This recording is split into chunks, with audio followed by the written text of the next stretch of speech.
Assalamualaikum warahmatullahi wabarakatuh. Waalaikumsalam. Halo, perkenalkan saya Dwi Azhar Setiadi, NIM 211010138, program studi administrasi publik. Di sini saya dan rekan-rekan akan berangkat ke Singapura sebagai negara tujuan dari program KKLN, Kuliah Kerja Luar Negeri. Untuk selanjutnya, mari ikutin bersama-sama dengan saya. Perjalanan laut kali ini akan memakan waktu sekitar 1 jam 30 menit. Kapal laut yang saya gunakan untuk pergi ke Singapura adalah kapal laut dari perusahaan yang bernama Majestic. Sedikit informasi tentang kapal ini. Kapal Majestic yang melayani rute Tanjung Pinang, negara Singapura adalah salah satu kapal penumpang yang biasanya digunakan untuk perjalanan feri antara Indonesia dan Singapura. Rute ini adalah salah satu jalur transportasi laut yang penting menghubungkan Tanjung Pinang, ibu kota Kepulauan Riau, dengan negara Singapura. Kapal Majestic biasanya melayani penumpang dengan fasilitas standar untuk perjalanan singkat, seperti tempat duduk yang nyaman dan kabin yang aman. Setelah 1 jam 30 menit di atas laut, sampailah di Pelabuhan Tanah Merah, Singapura. Tak lama berselang, rombongan diarahkan untuk melewati pos pemeriksaan Bea Cukai Singapura dan pemeriksaan imigrasi Singapura. Nah, di sini saya tidak dapat mengambil video dikarenakan sesuai dengan prosedur di negara Singapura bahwa tidak boleh mengambil gambar maupun mengambil bentuk video.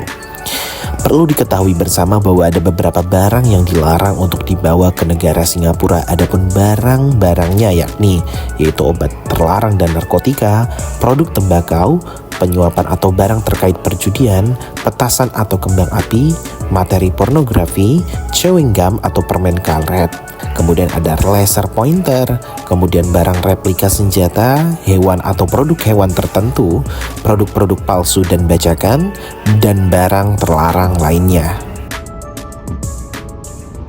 Bisa dilihat bersama saat ini Pelabuhan Tanah Merah sedang ada pengerjaan pengembangan infrastruktur. Nantinya para pengunjung pelabuhan akan mendapati waktu tunggu yang lebih singkat, jalur check-in otomatis, dan area bermain luar ruangan untuk anak-anak.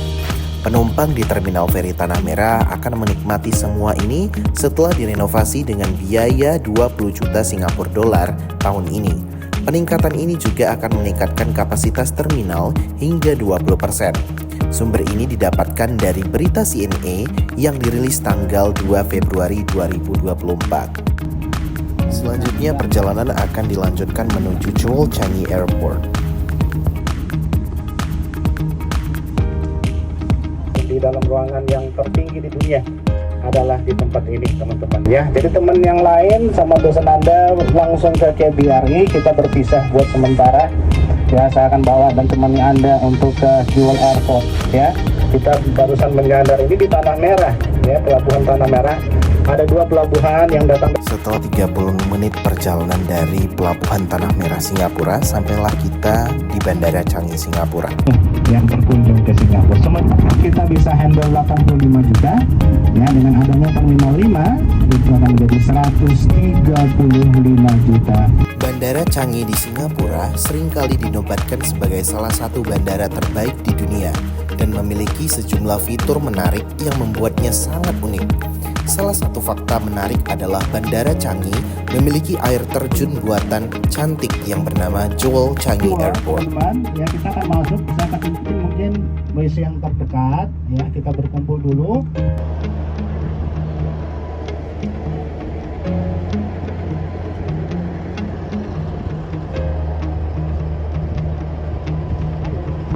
Jewel Changi Airport di Singapura terkenal dengan arsitekturnya yang menakjubkan dan atraksi uniknya.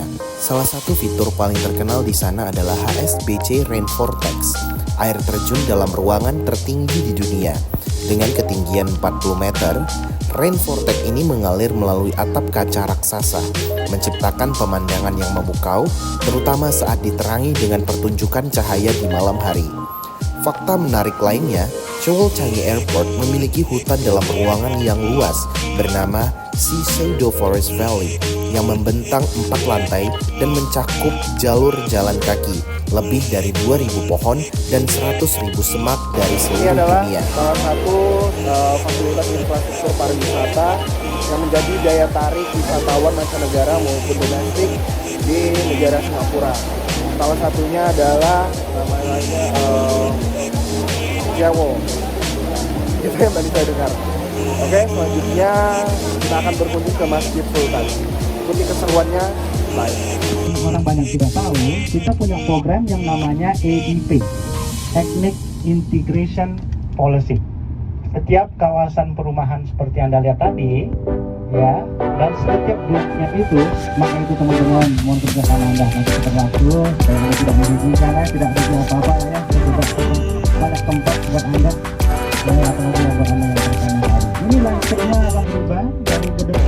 Setelah 15 menit perjalanan, sampailah kita di Masjid Sultan. Masjid Sultan yang terletak di Kampung Glam, Singapura adalah salah satu masjid tertua dan paling terkenal di negara ini. Masjid ini didirikan pada tahun 1824 oleh Sultan Hussein Shah, penguasa pertama Singapura. Salah satu fakta menarik tentang masjid ini adalah kubahnya yang besar dan ikonik dihiasi dengan botol-botol kaca bekas yang disumbangkan oleh komunitas muslim yang lebih miskin pada saat itu. Ini melambangkan persatuan dan kontribusi semua lapisan masyarakat dalam pembangunan masjid. Setelah selesai melaksanakan ibadah sholat zuhur, selanjutnya rombongan beralih ke destinasi wisata berikutnya, yaitu Patung Merlion. Yang mana Patung Merlion ini adalah ikon kota Singapura. Patung Merlion merupakan patung yang berbentuk singa, yang mana patung tersebut bisa mengeluarkan air dari mulutnya.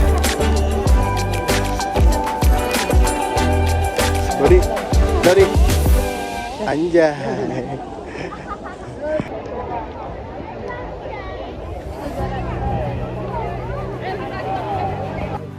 Puas mengabadikan momen dengan mengambil gambar di Patung Merlion, selanjutnya tour guide mengarahkan kita untuk menikmati hijaunya di Gardens by the Bay. Gardens by the Bay adalah taman futuristik seluas 101 hektar di pusat kota Singapura yang dibuka pada tahun 2012. Salah satu fitur paling ikoniknya adalah Super Tree Grove, rangkaian struktur pohon raksasa yang tingginya mencapai 50 meter yang dilengkapi dengan panel surya untuk menghasilkan listrik sendiri. Taman ini juga memiliki flower dome, rumah kaca terbesar di dunia, dan cloud forest yang menampilkan air terjun dalam ruangan yang tertinggi di dunia. Gardens by the Bay dirancang untuk menjadi ruang hijau yang memadukan teknologi dan keindahan alam, sekaligus mempromosikan keberlanjutan. Ke laut, 2 tahun kemudian jadi air bersih dari yang hujan. Ya, kalau kita buang sampah di lantai, $300 dilakukan. Kalau Anda buang sampah di Sungai Singapura, bilangnya $1.000. Setelah puas menikmati suasana hijau di Gardens by the Bay, kami melanjutkan perjalanan dengan berbelanja di Bugis Street. Bugis Street adalah salah satu destinasi belanja paling terkenal di Singapura. Terletak di dekat kawasan Bugis Junction dan stasiun MRT Bugis, tempat ini dikenal sebagai surga bagi para pemburu oleh-oleh dan barang murah. Bugis Street menawarkan berbagai produk seperti pakaian, aksesoris, makanan, dan souvenir dengan harga yang terjangkau. Dulunya, kawasan ini dikenal sebagai pusat kehidupan malam pada tahun 1950-an hingga 1980-an. Namun, sekarang telah berubah menjadi pasar modern yang ramai dan populer di kalangan wisatawan.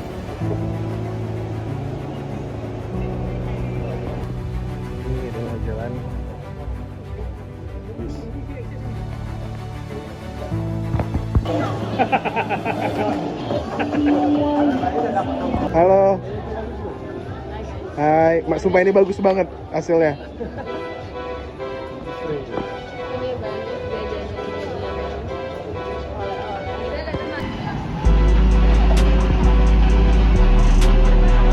Dian, so sinilah. Isya, anjay. Bakal masuk vlog. Puas berbelanja di Bugis Street, kini saatnya kita menimba ilmu di Inlingua School of Languages. Inlingua School of Language adalah salah satu sekolah bahasa paling terkenal di Singapura yang didirikan pada tahun 1972. Sekolah ini merupakan bagian dari jaringan Global Inlingua Internasional yang memiliki lebih dari 300 pusat pelatihan bahasa di seluruh dunia. Inlingua School menawarkan kursus dalam berbagai bahasa termasuk Inggris, Mandarin, Jepang, Perancis, dan Jerman yang memenuhi kebutuhan siswa dari berbagai latar belakang. Hidroponik. Ya, benar.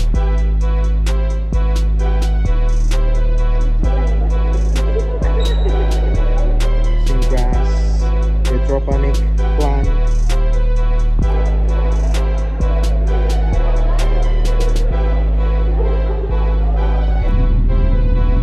Waktu telah menunjukkan pukul 9 waktu Singapura, dan saatnya kita menuju perbatasan Singapura dan Johor, Malaysia.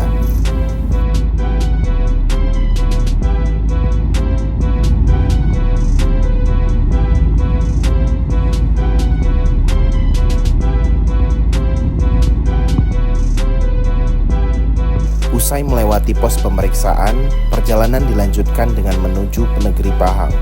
Perjalanan dari Johor ke Pahang memakan waktu kurang lebih 12 jam perjalanan darat.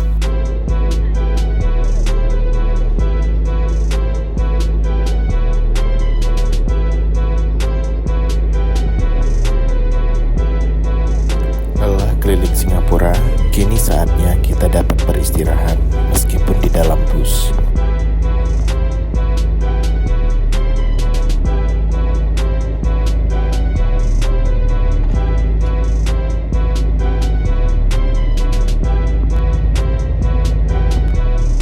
Setelah 10 jam perjalanan darat yang melelahkan, kini tibalah kita di negeri Penang. Testing 1, 2, 3. Oke, kita bakal gini. Ya, tapi deh, mohon maaf, kita bukan langsung ke Kedah. Kita bukan langsung ke imigrasi. Kita akan mampir bentar ke satu tempat di provinsi. Sebelum sampai ke perbatasan Malaysia-Thailand, tour guide mengarahkan kita untuk mampir ke Museum Padi yang ada di Provinsi Kedah, tepatnya di kota Alor Nanti kita Setar. lanjut ya, tentang masalah pajak semuanya itu. Jadi kita udah sampai, nah itu udah tanggal, itu masuknya. Museum Padi di Alor Setar Kedah adalah salah satu destinasi wisata budaya dan pendidikan yang unik di Malaysia. Didedikasikan untuk sejarah dan tradisi penanaman padi yang merupakan bagian penting dari warisan budaya negara. Biaya pembangunan awal Museum Padi diperkirakan mencapai puluhan juta ringgit, mengingat desain arsitektur yang unik dan fasilitas yang canggih. Pemeliharaan tahunan biasanya mencakup biaya operasional, perawatan bangunan, dan penyegaran pameran yang bisa mencapai ratusan ribu hingga jutaan ringgit per tahun, tergantung pada kebutuhan dan kebijakan pemerintah negara bagian Kedah. Museum ini resmi dibuka pada 12 Oktober 2004 oleh Sultan Kedah saat itu, Sultan Abdul Halim Muazzam Shah. Museum ini dibangun dengan bentuk yang menyerupai tandan padi, mencerminkan temanya sebagai museum padi pertama di Malaysia. Bangunan museum memiliki 6 bagian dengan kubah utama yang menonjol, yang melambangkan butir padi. Salah satu daya tarik utama Museum Padi adalah diorama 3 dimensi yang menggambarkan pemandangan sawah padi di Gunung Keriang. Diorama ini mencakup area seluas 8.000 kaki persegi dan memberikan pengalaman visual yang realistis kepada pengunjung. Museum ini menampilkan berbagai eksibisi tentang sejarah penanaman padi, teknik-teknik tradisional dan modern, serta alat-alat yang digunakan dalam budidaya padi. Ada juga bagian yang menjelaskan pentingnya padi dalam budaya dan kehidupan masyarakat setempat. Terletak di kaki Gunung Keriang, museum ini menawarkan pemandangan indah dari landscape alam sekitarnya yang menambah daya tariknya sebagai destinasi wisata.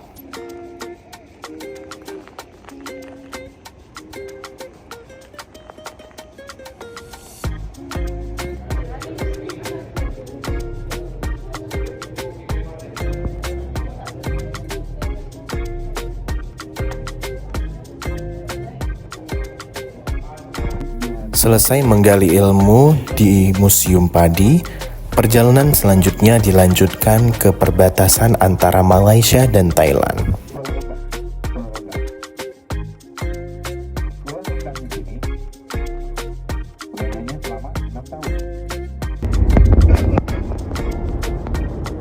Ini lapangan apa?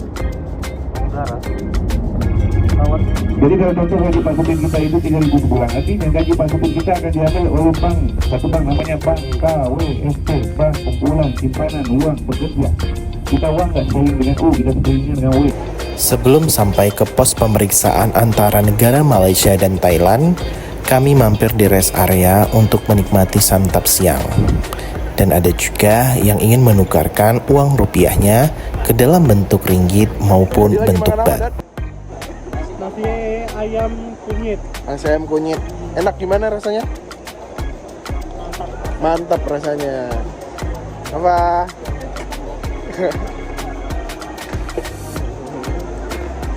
Ini budak akal. Selesai santap siang, perjalanan dilanjutkan ke pos pemeriksaan. Nah, ini adalah bentuk pos pemeriksaan yang ada di negara Malaysia.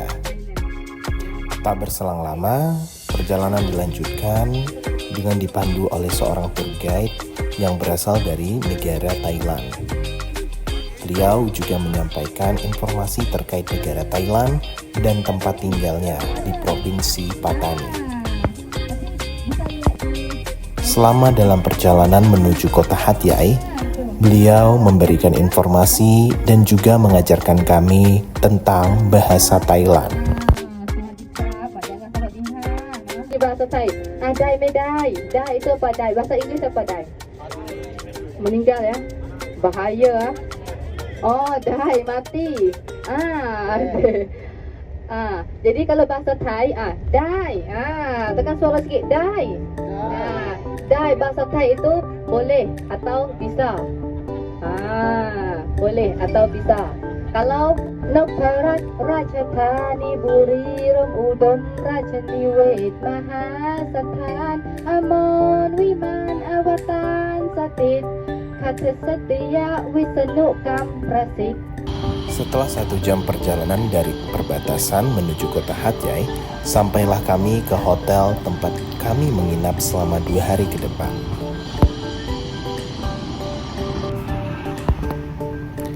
Tidak ingin kehilangan momen selama di Thailand, tak berselang lama setelah check-in di hotel tempat kami menginap, saya dan rekan saya berkeliling menikmati suasana di kota Hat Yai, Provinsi Songkhla.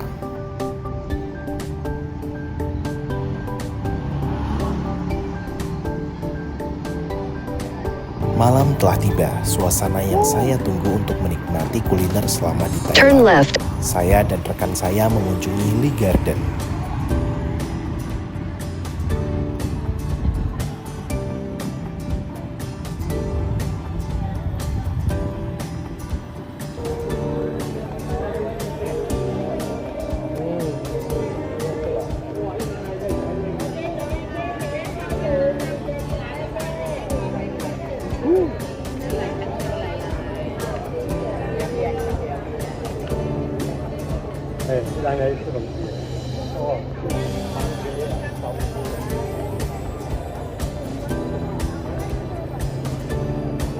Itu nawarkan apa itu? Berapa mil? 50 baht.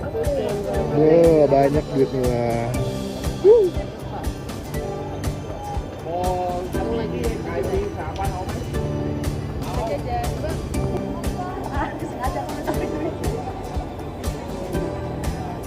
Kalahnya bad. Wiki kamu videoin yang lain kan? Banyak sekali yang menjual makanan khas tradisional, seperti yang saya cobain sekarang. Nama makanannya adalah Gung Ten. Gung berarti udang dan ten berarti menari. Oh, dia udah mati lah. Tak mati, ada hijau lompat-lompat lagi. Gede makcik.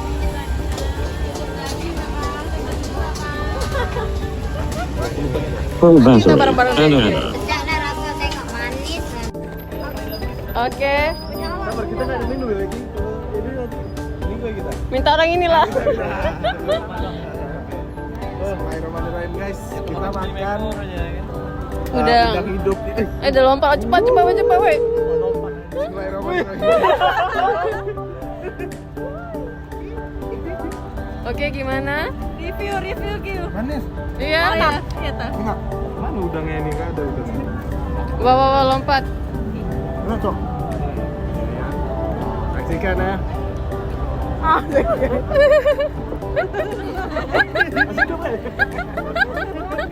Oke, try.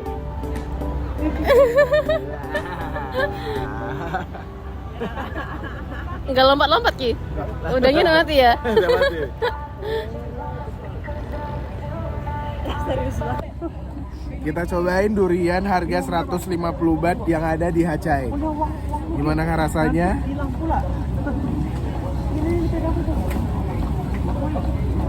Ini udang kok Gi. Rasanya enak. Ada banyak gasnya. Aduh. Ya tapi dari Nasgor tuh tadi. Puas menikmati kuliner yang ada di Lee Garden, destinasi wisata berikutnya yaitu ASEAN Night Bazaar. Kami pergi ke sana menggunakan kendaraan khas dari Thailand yaitu tuk-tuk. Baiklah.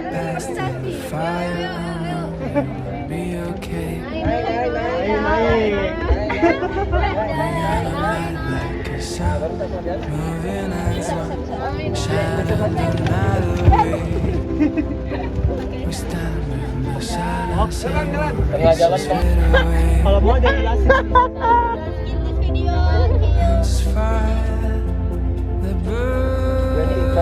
Buat berapa ya?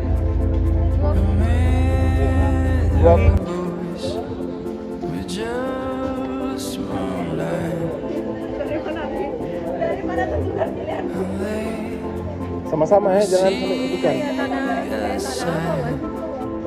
Ini lebih murah sih. Di sini banyak sekali yang menjual pakaian tradisional ataupun pakaian khas yang bertuliskan Thailand. Masih di area Greenway Night Market terdapat area bermain anak-anak yang ingin bermain sembari berbelanja pakaian dan berbelanja makanan. Keesokan harinya, tour guide mengajak kita ke Songkhla Central Mosque atau pusat Masjid Songkhla. Masjid ini terletak di Provinsi Songkhla di bagian selatan Thailand. Masjid ini juga sering disebut Taj Mahalnya Thailand karena di depan masjid terdapat kolam bentuknya sama seperti yang ada di Taj Mahal India. Masjid ini dibangun tahun 2001 dan selesai pada tahun 2009 dengan menghabiskan biaya 250 juta baht atau sekitar 7,5 juta US dollar pada saat itu.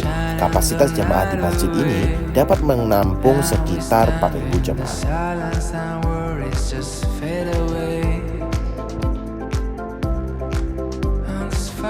Perjalanan selanjutnya dilanjutkan dengan mengunjungi puncak tertinggi di Provinsi Songkhla yang bernama Tang Kuan Hill. Dari puncak sini terlihat sangat jelas kota Songkhla dan pantai Songkhla yang sangat indah. Saat ini saya sedang berada di Khao Tang Kuan. Ini puncak tertinggi dari kota Songkhla. Bisa dilihat pemandangannya dari atas ini sampai di bawah. Lihat kota Songkhla dan perbukitannya dan lautnya. Puas menikmati keindahan dari atas bukit Tang Kuan Hill, saatnya beralih ke pantai Songkhla.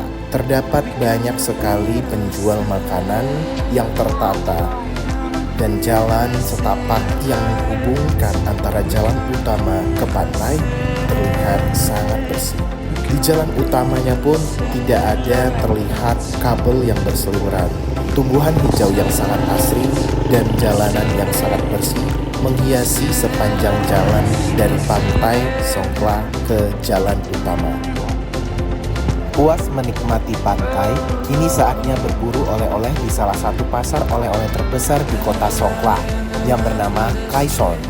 Banyak sekali asinan makanan, manisan makanan, baju, souvenir, dan pernak-pernik lainnya yang dijual di sini. Belum puas berburu oleh-oleh, saya dan rombongan beralih lagi ke makro supermarket untuk berbelanja makanan yang tidak ada dijual di Indonesia.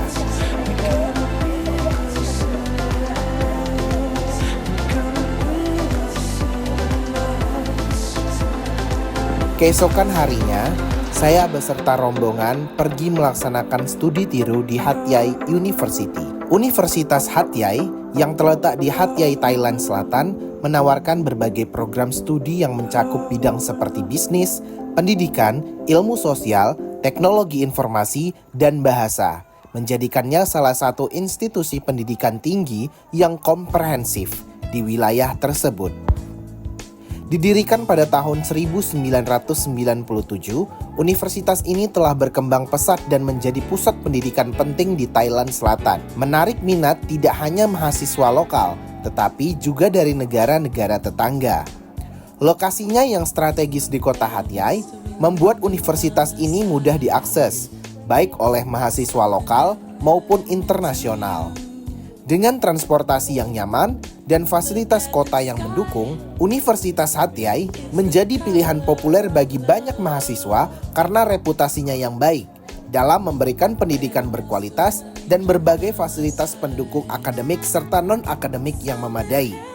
Bagi calon mahasiswa yang ingin mendaftar, Universitas Hat Yai memiliki proses pendaftaran yang struktur dengan persyaratan tertentu yang harus dipenuhi, termasuk bukti kelulusan sekolah menengah atas atau setara, kemampuan bahasa, dan dokumen pendukung lainnya.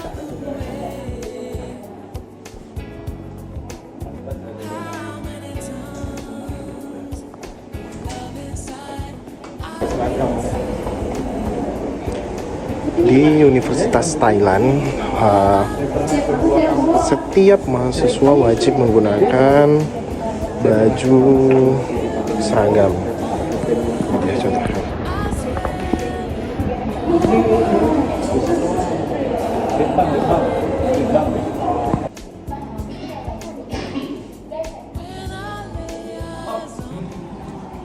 Sekarang saya berada di Hat Yai University. Lihat, ya beginilah fasilitasnya, sangat memadai dan pemerintahnya juga mendukung dengan pengembangan sumber daya manusianya dan menjadikan sebagai kota Hat Yai adalah destinasi wisata andalan dari negara Thailand. Perjalanan dilanjutkan dengan mengunjungi pasar obat herbal terbesar yang bernama Erawadi yang ada di kota Hat Yai. Di sini menjual berbagai produk obat makanan dan usap yang berasal dari tumbuhan alami dengan diproses secara tradisional oleh warga masyarakat yang tergabung dalam organisasi UMKM lokal. Puas berbelanja obat herbal, saatnya saya dan rombongan bertolak ke Pulau Penang untuk menikmati indahnya pantai di malam hari. Perjalanan kali ini akan memakan waktu kurang lebih 5 jam. Setelah 5 jam perjalanan yang melelahkan, sampailah kita di Pulau Penang. Di sini, saya berkeliling sambil menikmati indahnya suasana di malam hari di pantai Queens Bay.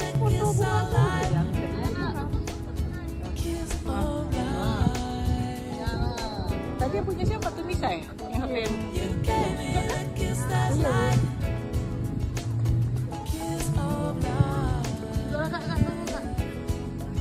Puas menikmati indahnya Pulau Georgetown, tepat pukul 23.11 waktu Malaysia, saya dan rombongan berangkat ke Putrajaya untuk destinasi wisata negara berikutnya dalam program KKLN.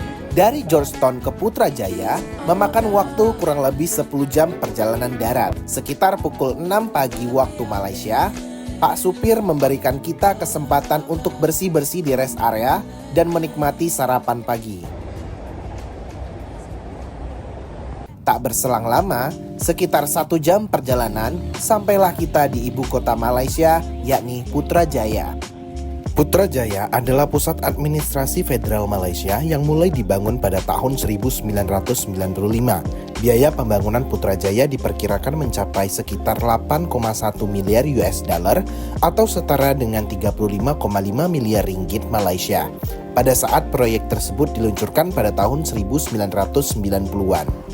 Putrajaya adalah salah satu kota paling modern di Malaysia. Dirancang khusus untuk menjadi pusat pemerintahan negara, nama Putrajaya diambil dari nama Perdana Menteri pertama Malaysia, Tunku Abdul Rahman Putra Al-Haj. Jaya berarti kemenangan dalam bahasa Melayu. Terdapat danau buatan seluas 650 hektar yang berfungsi sebagai resor rekreasi, sistem pendingin alami, dan elemen estetis utama kota ini. Kota ini terkenal dengan bangunan-bangunan pemerintahan yang megah dan berarsitektur unik, seperti Masjid Putra, Masjid Tunku Mizan Zainal Abidin, dan Perdana Putra atau Kantor Perdana Menteri. Putrajaya memiliki banyak jembatan yang didesain dengan gaya arsitektur yang beragam, menjadikannya salah satu fitur kota yang paling ikonik. Lebih dari sepertiga kota ini terdiri dari area hijau, termasuk taman-taman luas dan jalur perjalan kaki. Selain menjadi pusat pemerintahan, Putrajaya juga dikenal sebagai kota pintar dengan infrastruktur teknologi informasi yang canggih. Pesta kemerdekaan, acaranya dibikin di sini. Makanya nanti jalannya akan ditutup, khusus untuk pesta kemerdekaannya itu. Jadi pohonnya tadi kita lihat ada tiang-tiang kecil, ada tiang lampu merah, semuanya bisa dilepas ya untuk jalur pesawat. Oke, coba lihat di sebelah kiri ada satu rumah, atapnya warna hitam. Tak berselang lama, setelah 45 menit perjalanan menuju ke Kuala Lumpur, akhirnya kita sampai ke Masjid Jamek untuk melaksanakan sholat Jumat secara berjamaah. Setelah itu, saya berkeliling untuk menikmati suasana di Merdeka Square.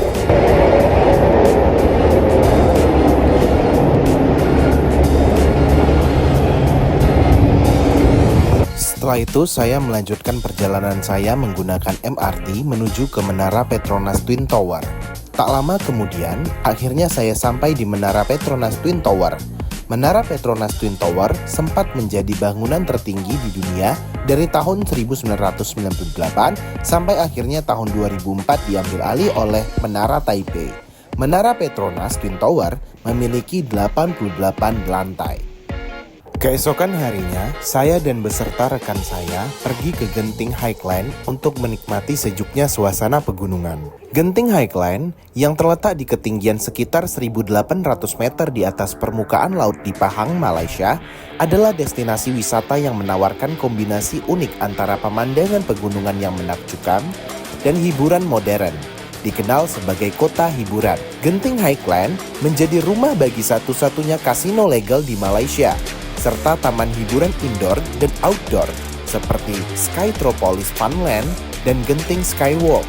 Suhu sejuk dan suasana berkabut di kawasan ini menjadikannya tempat yang populer untuk berlibur bagi mereka yang ingin melarikan diri dari panasnya kota.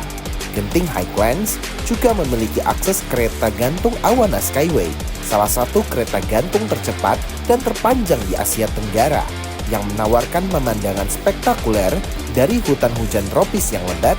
Selain itu, kawasan ini dikenal dengan resor mewah, restoran, dan berbagai pertunjukan live yang menghibur, menjadikannya destinasi favorit bagi wisatawan lokal maupun internasional yang mencari liburan yang menyenangkan dan penuh gaya. Saya juga pergi ke Genting Premium Outlet. Genting Premium Outlet adalah pusat perbelanjaan mewah yang menawarkan lebih dari 150 toko dengan diskon besar-besaran. Keesokan harinya, kita pun pulang ke Indonesia dengan melalui via Setulang Laut, Johor, Malaysia. Dan video KKLN ini pun tamat.